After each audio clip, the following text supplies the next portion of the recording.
Chapter 22, Philosophy Farm. After I successfully claimed my tent poles, we made our way to the farm. On the way, we saw a sign for Macadamia Castle and could not resist the lure of this most delicious of all nuts. So we decided to follow the signs, getting off the highway to go to a place that must be paradise. Meg was hoping for chocolate-covered nuts. I would take them any which way. When we arrived, it was not a castle made from nuts. Not even a nut plantation. It was just a highly overpriced gift shop for knickknacks. On the upside, there was a bathroom with the softest toilet paper we had encountered thus far. So it was worth the trip in our eyes. One takes delight in such things. Then we arrived at the philosophy farm, and our Aboriginal friend Otto greeted us teary-eyed. Either he was a very emotional guy or a fantastic actor. But we believed him when he said, "I was counting the sleeps to see you again." We spent the afternoon with chit-chat and settled in. Otto was the name he went by in this world, a name given to him at the mission. His Aboriginal name was a different one. Dusk came, night fell, and the day came to an end. Otto ignited a fire with holy plants, which created a lot of smoke. We had to go through that smoke for our bodies to become clean and to free ourselves from any evil spirit that might have attached itself to us during our travels. We were smoked in. We also had to clean our souls with this holy smoke, which, by the way, was not marijuana or any other drug. I know what you're all thinking. To do that, we had to take a handful of smoke and press it to the heart, and another handful to lift past our face upwards and to the back of our head, as if you stroke yourself.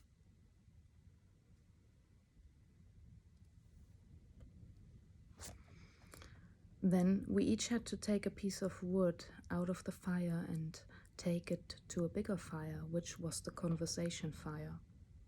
And thus we became part of the camp.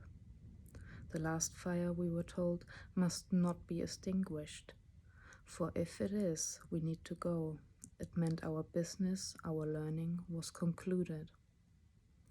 Because it was our first night and it was rather cold, Otto let us stay in the main farmhouse, which belonged to Joe, who wasn't home. Professor Joe P. is a Nimba Aboriginal man from Western New South Wales, which has been actively involved in Indigenous education in Australia and internationally for over 30 years. He owns the philosophy farm and made it his home. He welcomes trespassers, street kids, and anyone else. We each got a bedroom, ones that were used by Joe's kids. After weeks, months of no rooms of our own, privacy for one night, but none of us knew how to handle that. We had grown so used to each other that we ended up pulling all the mattresses into one room, camping on the ground next to each other. It felt right that way. In the middle of the night, I woke up thinking about the fire. So I got up, went outside, and walked over to the fire. Just embers left. But as long as they were glowing, there was a chance. With dried leaves, I reignited the fire and put enough wood on it to last till morning. I did not feel like going back to bed, so I lay by the fire, admiring the clear, starry sky in this bitter cold night. Van Gogh could not have made it any more beautiful, I thought. The fire was indeed still going the next morning. No one ever knew it was me who kept it alive. The farm consisted of the main building and an outdoor one, industrial kitchen that was to die for and just what I thought a kitchen should look like. There were also 2 wooden guest cabins with bunk beds for the kids' camps and a bathhouse with toilets and showers.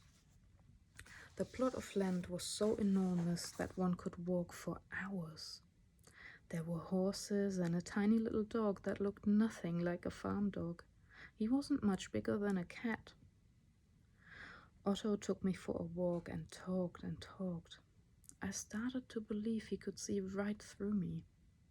Granted, it isn't very hard to see through someone in their early 20s, but still, it was as if he had known me for years, and there was no Google yet. He said things like, "There's still much love for your father." And I hadn't even talked about my father at all. How could he have known that at this time our relationship was troubled?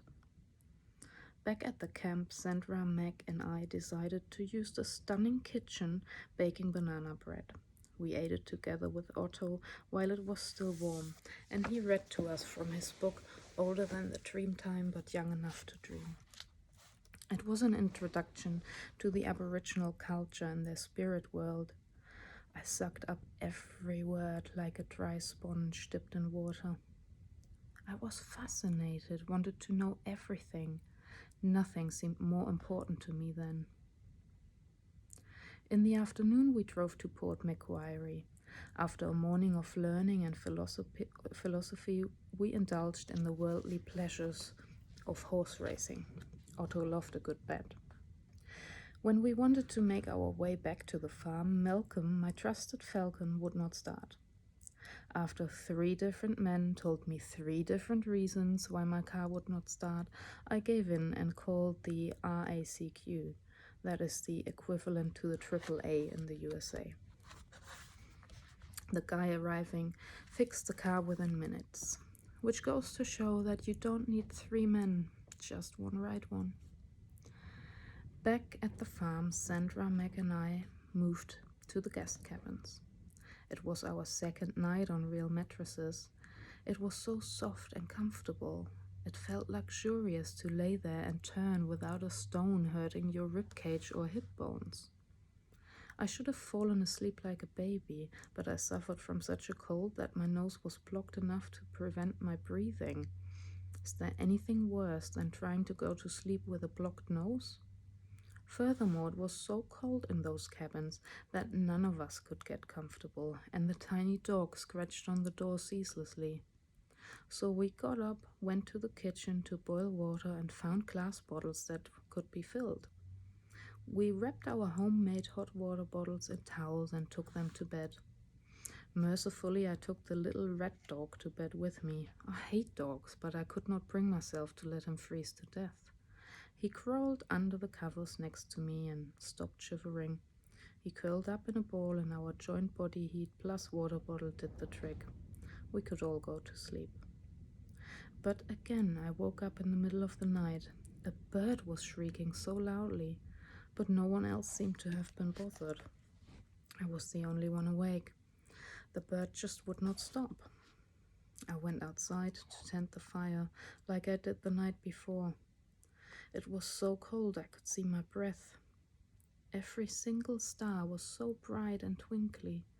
All those stars looked like they were dancing. Was it the ancestors, like Otto said?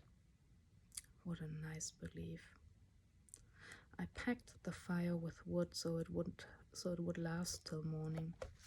The bird stopped shrieking then. Otto explained kinship to us, the social order and basis for a functioning tribe. The members of the tribe are divided into different ranks.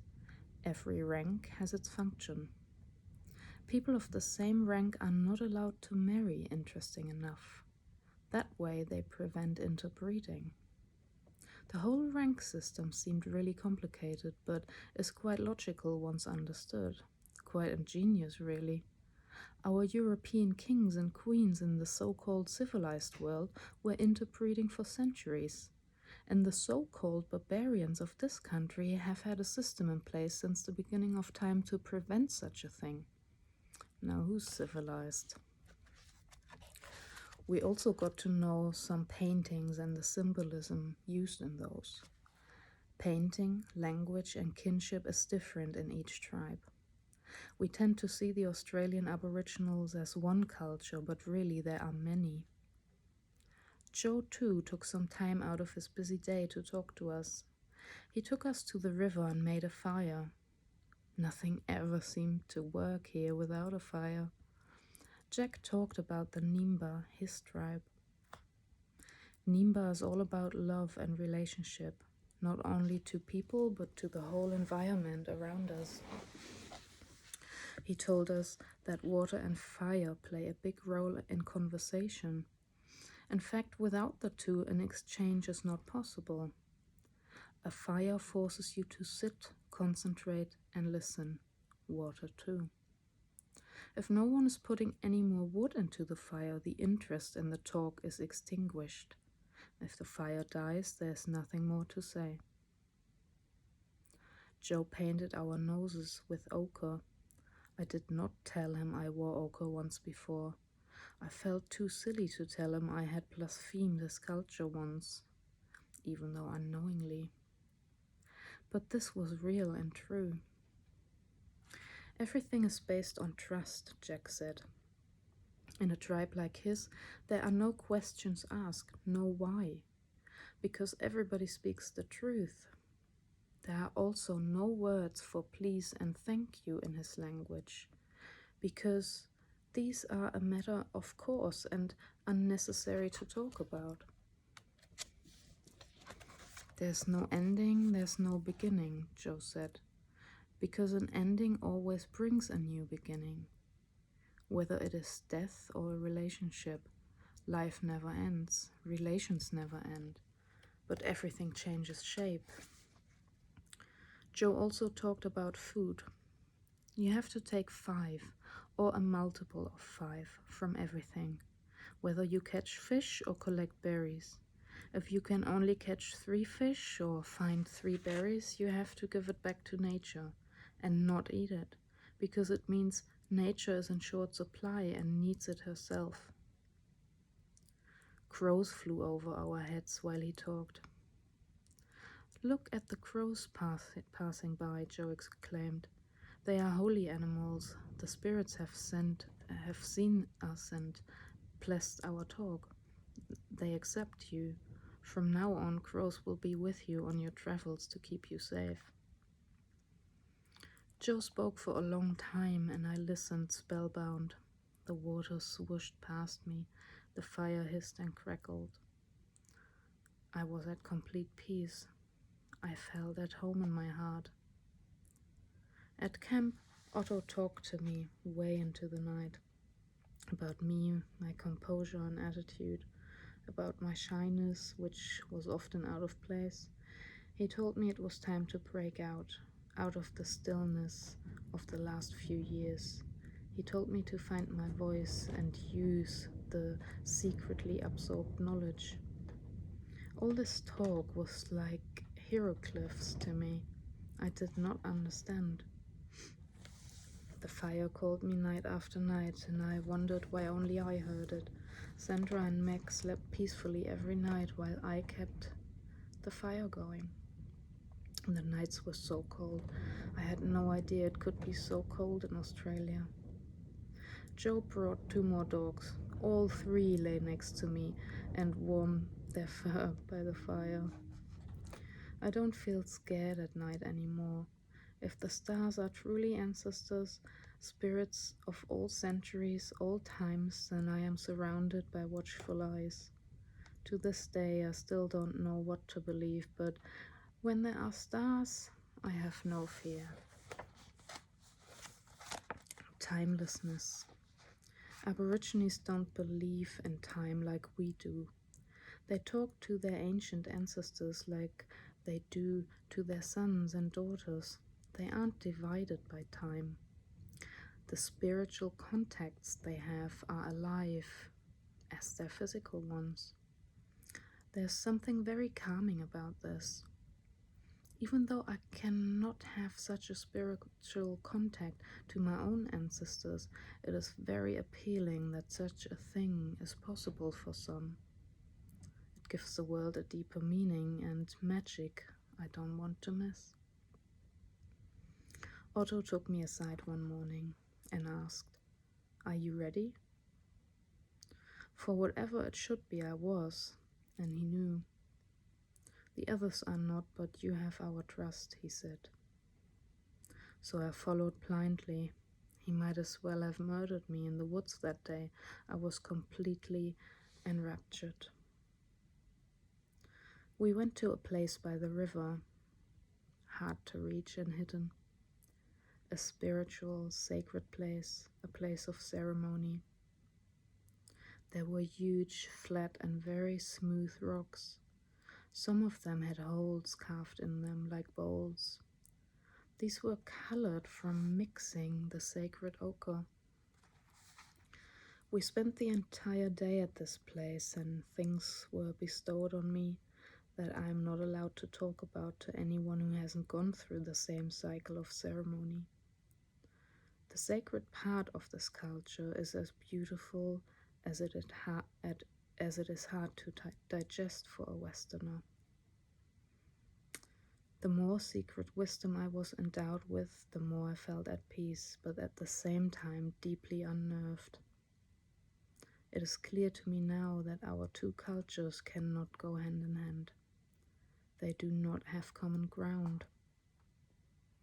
Part of me understands the complete astonishment and blank fear of the early settlers. But what I cannot and will never understand is the non-acceptance and complete hostility. We all see things not to our own liking, or even things that are against our beliefs. Often it is tempting to say, I must be right, because that is easy. But the truth is, there are a million rights. The world is bigger than us, and the best way to live in it is to accept everyone for who they are. You don't have to agree with people, but you must accept them as equals. Live and let live is what I was told to live by. I will not accept anything else. The more I travel, the more this becomes true. I realize that my world hasn't got all the answers. To truly understand and appreciate Aboriginal culture, you have to immerse yourself fully and give up your own. Something I never did manage. So I always felt more as a kind of tourist, a very fortunate tourist, however. After all that seriousness, I enjoyed going back to camp where Sandra and Meg had been painting up a storm.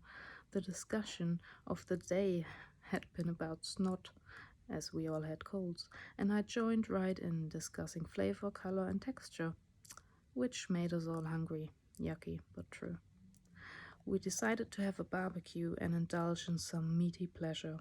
Sorry to all vegans and vegetarians, we were omnivores then. The stylish outdoor kitchen was out of gas. It was powered by a gas bottle, which was empty.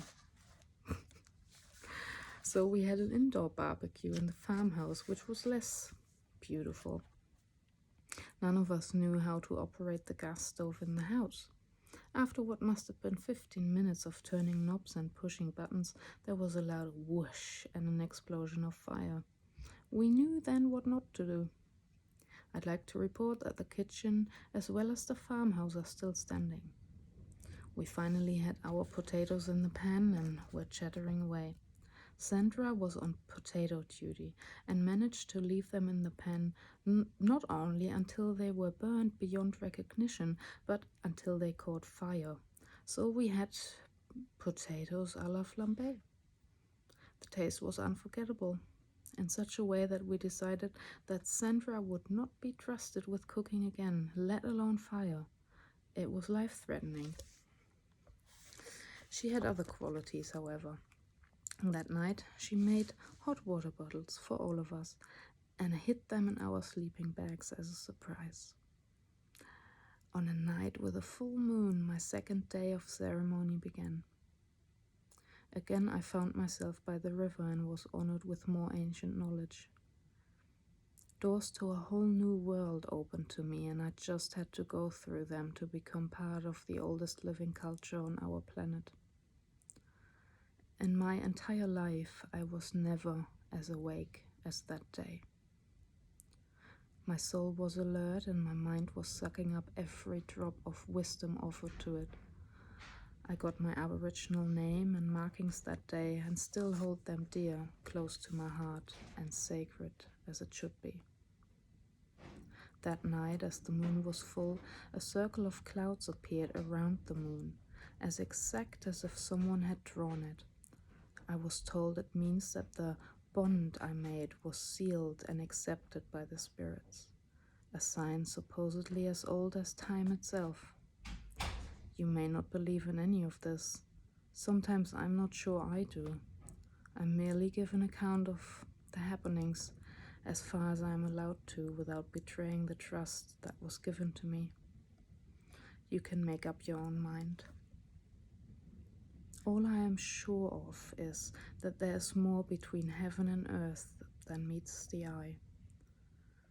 A logical and scientific mind reaches its limits, and what is beyond is the mysterious essence of life.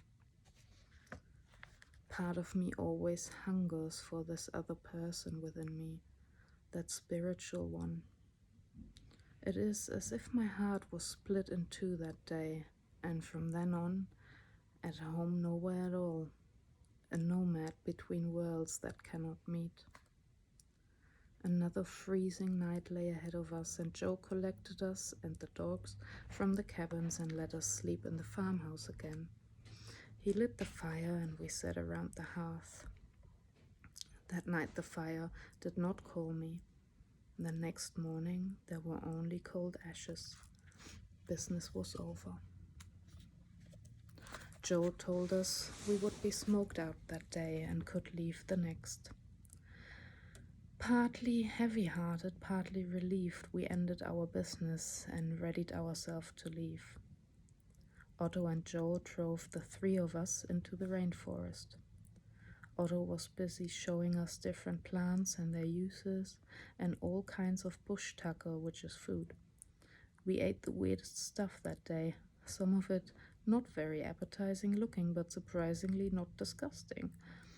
Witchetty grubs and honey ants among it. Joe waited for us by the river and had already lit a fire. Each of us put a piece of wood into it, like we had done when the camp started. Joe marked each of us again with a sacred ochre. Once the ochre is used, you leave it by the river. Always. You leave something when you take something. In our case, we drank the water of the river and gave it the element of our markings. I want to put you into a space. You can take this space with you when you leave. That is up to you, Joe said. He started banging 2 ceremonial boomerangs together continuously. While he created the beat, we took off our shoes so we were in direct contact with the earth.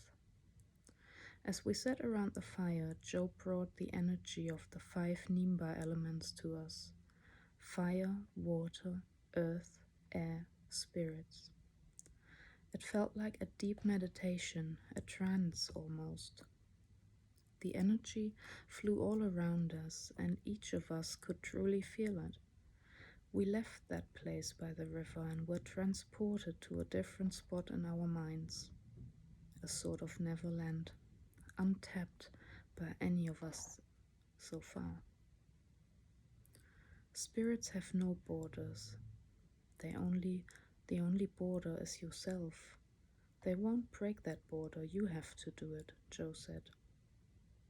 There are no words to describe the state of mind and emotion of that moment.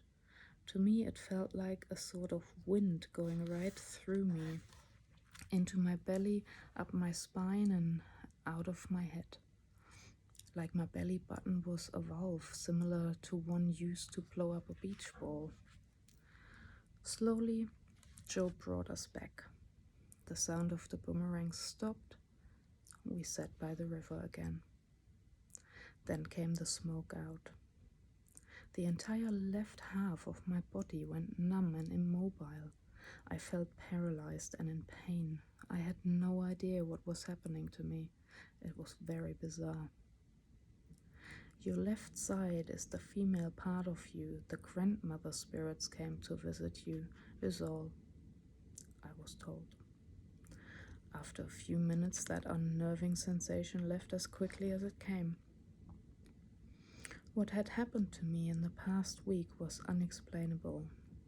I am not a believer of many things, but I know that none of it was scientifically possible. Back at the farm, we were all starving. The bush tucker had worn off, and we decided we wanted a whole big load of food, preferably all you can eat.